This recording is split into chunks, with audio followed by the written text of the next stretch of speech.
ครับสวัสดีครับวันนี้พาเข้าหมายนะครับไม่รู้จะได้ตัวหรือเปล่ารอลุ้นกันนะครับ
ครับไซส์สวยด้วยเหยื่อที่ผมใช้นะครับเหยื่อกบบักเบสนะครับ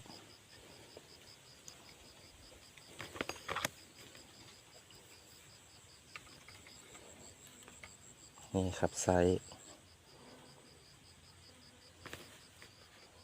เดี๋ยวเราลุ้นตัวต่อไปนะครับ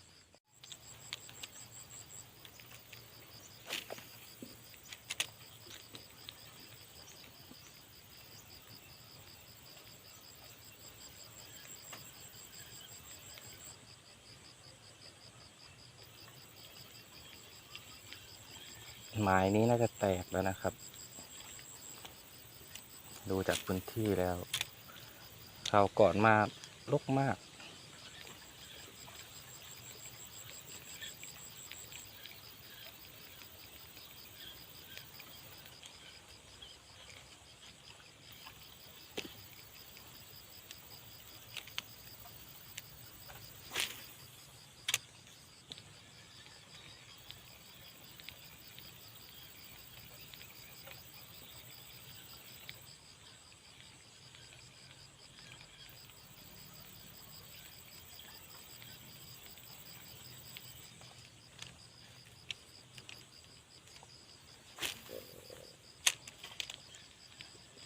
แก้มสองไม่รู้มันจะกัดให้หรือเปล่า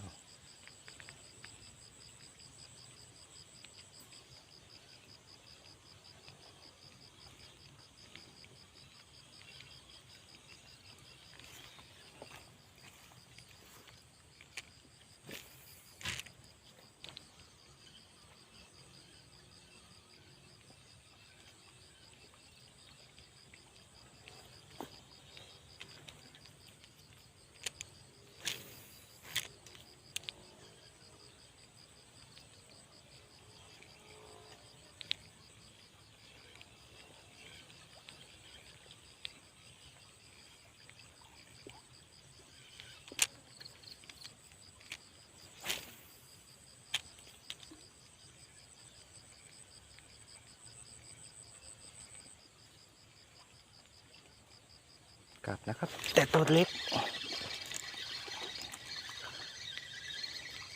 แต้มสองมาแล้วครับ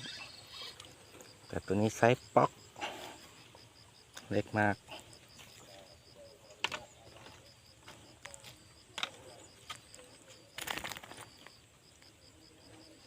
เก็บนะครับตัวนี้ไม่ได้ปล่อยนะครับปลาเจ็บแล้ว